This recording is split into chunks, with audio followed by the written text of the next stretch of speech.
Welcome everybody to another exhilarating episode of Lockdown 23 in 1.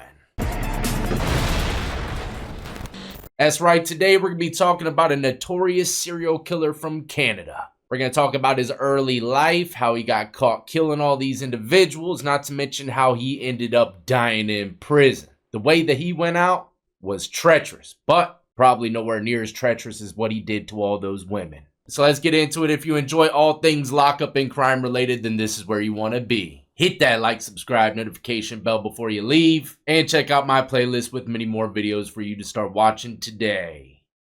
Robert William Pickton, a Canadian serial killer pig farmer, who is believed to be one of the most prominent serial killers in Canadian history. I believe he was convicted on the deaths of 33 individuals, but he also claimed to have killed more. First, let's talk about his early life before he started killing people. Robert Pickton was born October 24th, 1949 to Leonard Francis Pickton and Louise Arnold, a family of pig farmers in British Columbia, 17 miles east of Vancouver. Pickton's oldest sister, Linda Louise Wright, was sent off to live with the relatives in Vancouver as their parents thought that the family's pig farm would be an inappropriate setting to raise a young girl. I completely agree. They had a little bit of common sense, didn't they? But the sons, they're going to be stuck on that farm for quite a while. Robert and his younger brother, David Francis Pickton, began working at the farm at an early age, and their mother was very demanding, prioritizing the pigs over the brothers' personal hygiene. She often sent them to school in unwashed, dirty clothes, reeking of manure, and earning the brothers the nickname Stinky Piggies. Damn, everything about this story's treacherous. Pickton was strongly attached to his mother and had little interaction with his abusive father. Pickton struggled in school, being put into special classes after failing grade 2. At the age of 12, Pickton began raising a calf, which became his beloved pet. 2 weeks later, after school, he went to go look for his little calf. He was told to check the barn, where he was heartbroken to find it slaughtered.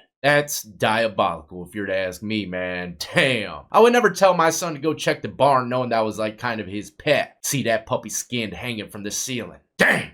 Pickton dropped out of school in 1963 and began working as a meat cutter. He continued to do so for nearly 7 years before leaving to work full-time at the farm. In 1978 and 1979, Pickton's father and mother died, and Pickton and his 2 siblings inherited the family pig farm, selling parts of their inherited land and earning a total of $5.16 million. Wow, you would think, with land that pricey, you wouldn't be no pig farmer. You just sell the land. I don't know. A lot of them people, they take the land thing a little personal. No amount of money could ever get them to sell it. But always remember, when you die, sooner or later, someone probably is going to sell it. So might as well do it while you're alive. I don't know. That's just my 2 cents. But anyways, that's a lot of money for just pieces of the land. He didn't sell all of it. Worker Bill Hiscox called the farm a creepy looking place, patrolled by a 600-pound boar. 600-pound boar? That's like a hippopotamus. And described Pickton as a pretty quiet guy, hard to strike up a conversation with, whose occasional bizarre behavior, despite no evidence of substance abuse, would draw many people's attention. Now this is when all the murders started coming up. On March 23, 1997, Pickton was charged with attempted murder of a sex worker, Wendy Lynn, whom he had stabbed several times during an altercation at the farm. Wendy had informed police that Pickton had handcuffed her, but she had escaped after suffering several lacerations. She told him that she had disarmed him and stabbed him with his weapon. Pickton sought treatment at Eagle Ridge Hospital while Wendy recovered at the nearest emergency room. Big shout out to Wendy. I don't know if she's still alive or not, but she was able to escape, take his weapon, and poke him up a few times before leaving. That girl's about it, man. She's been walking them streets of Vancouver long enough to know what to do in these type of situations. But she doesn't know what to do in other type of situations, which is the courtroom. Pickton was released on $2,000 bond, and an attempted murder charge against Pickton was stayed on January 27, 1998. But because Wendy had drug addiction issues and prosecutors believed her to be unstable, her testimony would not help secure a conviction. Now what happens next is probably how he ended up finding all his victims. Keep in mind, the Pickton brothers inherited this property and got $5.something million. They still have a little bit of land with the barns and all that stuff on it, but the Pickton brothers were eventually sued by officials for violating zoning ordinances, neglecting the agriculture for which it had been zoned, and having altered a large farm building on the land for the purpose of holding dances, concerts, and other recreations. As soon as their parents passed away, they sold some of the land and turned the pig farm into a nightclub. Picture that, man. 5 point something milli? I'm doing the same thing. I'm building something extraordinary on that pig farm. Mom and dad ain't around no more, man, and dad was abusive. I'm selling this bitch. They had begun to neglect the site's farming operations and registered a non-profit charity, the Piggy Palace Good Times Society, with the Canadian government in 1996, claiming to organize, coordinate, manage, and operate special events, functions, dances, shows, and exhibitions on behalf of service organizations, sports organizations, and other worthy groups. So they weren't allowed to be making these nightclubs in their barn or anything like that unless they find a way to bend the rules a bit by making it a non-profit organization. The Piggy Palace Good Times Society's events included raves and wild parties, featuring Vancouver sex workers and gatherings in a converted slaughterhouse. These events attracted as many as 2,000 people, and members of the Hells Angels were known to frequent the farm.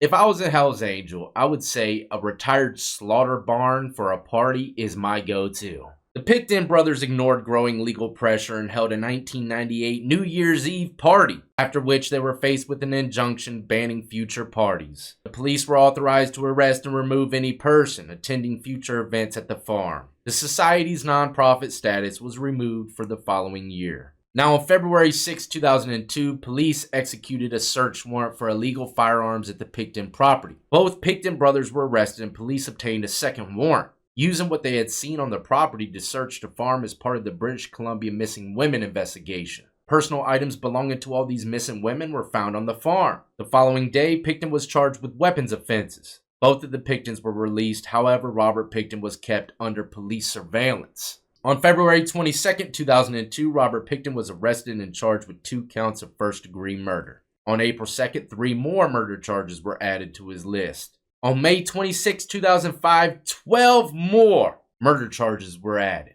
Unreal. This guy was slaughtering people just like he was slaughtering those pigs. Excavations continued on the farm through November 2003. The cost of the investigation estimated to have been $70 million by the end of 2003. In the meantime, all the buildings and property except a small barn had been demolished. Forensic analysis proved difficult because the bodies had been left to decompose or be eaten by insects and pigs on the farm. During the early days of the excavations, forensic anthropologists brought in heavy equipment, including 2 50-foot flat conveyor belts and soil sifters to find traces of human remains. Now, this is even crazier. You know, most people that slaughter pigs and stuff like that, they usually sell, pork barbecue and stuff like that with it. It says on March 10, 2004, the government revealed that Picton may have ground up human flesh and mixed it with the pork that he sold to the public. If he did that, then he was probably watching him eat it, getting cheap thrills. The province's health authority later issued a warning. Another claim was made that he fed bodies directly to the pigs. Now, he was sentenced to life in prison, of course, but recently, like I said in the beginning, he was killed in there by another inmate in a very gruesome way. Let's break that down now. The family of one of Robert Picton's victims said that the convicted serial killer suffered an incredibly violent death at the hands of another inmate. The family says that the guy that assaulted him stabbed him first with a toothbrush in the neck, and then he broke a broom handle. And when you break something like a broom handle, you always get the sharp end. And so he took the sharp end and stuck it into his nose, up into his skull. The guy that assaulted him stabbed him first with a toothbrush in the neck, and then he broke a broom handle. And when you break something like a broom handle, you always get a sharp end. So he took the sharp end and he put it up into his skull. Corrections Canada says the assault by an inmate is under investigation. Picton died Friday following a May 19th attack in maximum security prison in Quebec. Officials described it as a major assault resulting in life-threatening injuries but provided few specific details. And that's the end of Robert Picton's gruesome story. Wow, wow, wow. And a lot of people might be sleeping on these Canadian prisons. Believe it or not, they get down in there as well. I've covered many stories of inmate-on-inmate homicides, not to mention interviewed a few people from Canada. The new Matt Clark, I don't know if he's still making content or not, but he did a great interview, and he broke down the Canadian prison system pretty good. Anyways, it's prison, though. Regardless of what country you're in, there's going to be some sick individuals in them. I'm out of here, though, ladies and gentlemen. As a matter of fact, y'all might not know, but I got 3 staples in my head right now. I almost died yesterday, and I'll bring that story your way probably in a day or two. And I got it recorded. I was going near a waterfall with my GoPro, and hit the fan real quick. I was about 3 miles into the woods in this valley in the ravine. Oh, I'm not going to tell the story yet. I'll tell it later on. But yeah, almost had to get meta-flighted out of there, man. There's no way out. I had 3 miles to hike, and I had a gash on my head. I was bleeding like no tomorrow. Like I said, I got 3 staples, so I made it out, and I'll break it down a little bit more for y'all later on. But stay tuned, ladies and gentlemen. I got plenty more content coming your way. Until the next time, as always, y'all be easy, be safe, and more importantly than anything, stay free.